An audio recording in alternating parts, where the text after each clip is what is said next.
In 1980, Pac-Man rolled off the line into homes across America and across the world. Also in 1980, Pizza Hut started selling their pan pizza. Now it was a deep crust pizza, not as deep as, say, a Chicago deep dish, but the crust was nice and firm. It was fried in oil. It was so crunchy. It was so delicious. It tasted like a cake pizza. It was that good. Well, today we're going to imitate it. But first I'm going to give you a lesson in pizza dough. We're going to use the bread dough because we want it to rise. We want a real less amount of work, stretching and everything. It's going to go into a cast iron pot. Now the all-purpose is pretty much for a New York style or a thin crust pizza.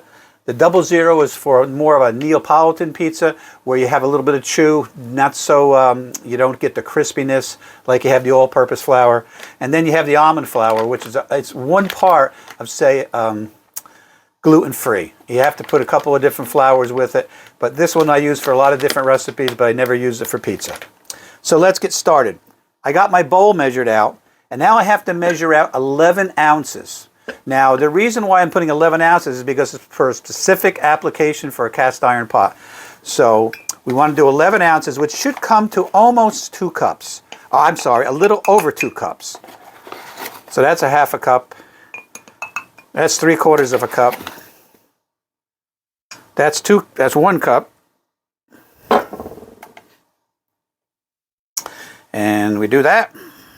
And then we lift and do that. Okay,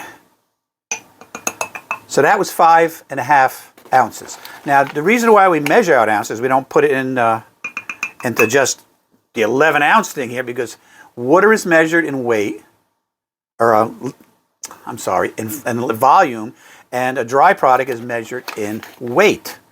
So let's see what we got here. Oh, just a little more. So it's a little over 2 cups. But for your benefit, I'll have this all posted up on the screen, let's see, right over here when I'm talking a little bit later. All the measurements that you'll need.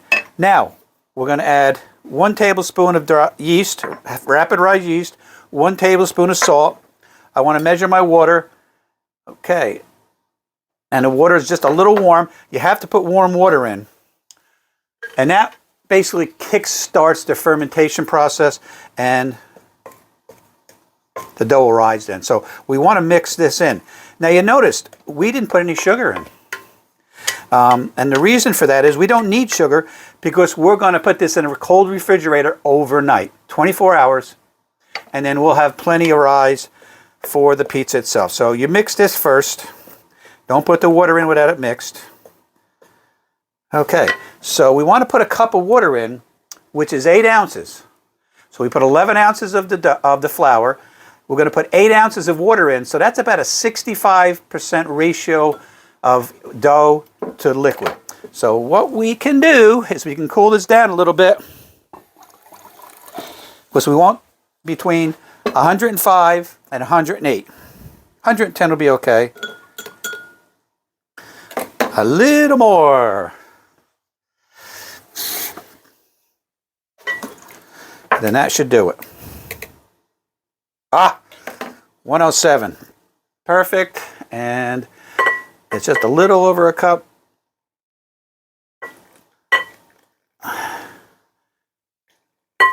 Okay. Now, the reason why we want this a little more wet than most doughs is because we want it to rise, number one. We want the air bubbles in it, because the more liquid you have in your dough, when it cooks, those air bubbles pop, those steam it, and the dough rises more and becomes nice and crispy, and it rises really nice. Okay, we're going to put the rest of this water in, and we're just going to stir it. No mixers needed, no food processors needed. We're just going to mix it in this bowl. Use all the dough. Let me take it off the scale. That'd be a lot easier to work with. Now, once we get most of the dough, you can see it breaking apart a little bit. So now what we're going to do is we're going to use our hands and we're going to knead it. We don't have to knead it that much. Okay? It's not necessarily needed that much. Because remember, we're not going to stretch it out into a dough. We're going to put it into a pan. So we'll just do it a little bit. We don't need a lot. And the dough is not your typical dough. Like if you're making a Neapolitan or if you're making... Okay, so you can see that's all we need to do. I don't know if you can see that. I probably should be able to see it. So now we just wipe my hands off a little bit. Now, this video is basically going to end today. This is day one, part one of making this pan pizza in a cast iron pot. I'm going to post this before I continue the video. So instead of saying, okay, I'll see you tomorrow by the magic of a camera. No, you're going to see the magic of time. Tomorrow will come. We'll take this and put it into the pan. But in the meantime, we have to let it rise overnight in the refrigerator. So I'm going to take what they call a baker's joy. I'm not using olive oil. I'm not using canola oil. I'm not using any other oil because this has the flour in it's flour in the oil itself. It has more of a buttery taste. It won't taste the flavor. It's not going to change the flavor, but it's used for baking mostly. And what are we doing? We're going to bake a cake in a cast iron oven. Okay. We're going to spray all sides. Now I'm using a spring-loaded.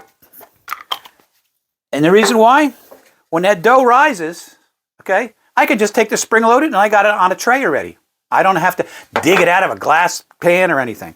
So now I'm going to take this dough. Oh, you can feel it's a little warm. And I'm going to press it down. I'm going to try not to hit the sides because tomorrow when we put it into the cast iron, we'll be able to stretch it a little more to hit the sides. So, but if you do it now, it'll rise. It'll also rise. Okay, that looking good. Looking good. Okay, so what you see here,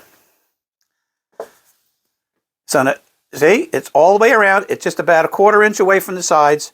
It's an 8-inch spring-loaded pan. We use it a lot for cakes and pies and upside down cake and all kinds of stuff, cheesecakes. So now all we do is we put plastic wrap over it and we'll stick it in the refrigerator and we'll keep it in the refrigerator for 24 hours. Now you could do it between 12 and 24, but the longer it stays cold, and you can do it for 2 days, 3 days, the longer it stays in the refrigerator fermenting, the flavor on the dough makes a huge difference. So if you do this instant rise yeast, you only have to use a teaspoon, not 2.5 teaspoons for this mix.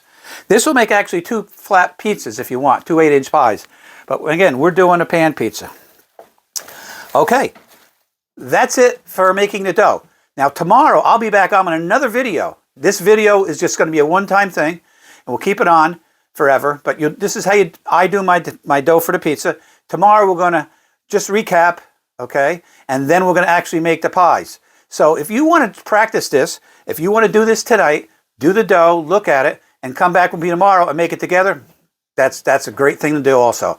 And then when we're all done, I'll combine them all and put them in the permanent record on how to make a pan pizza. Real simple. That wasn't hard, was it? That was so simple. Pieces of equipment, a couple pots, a couple mixing dishes and stuff, and that's it. See you tomorrow.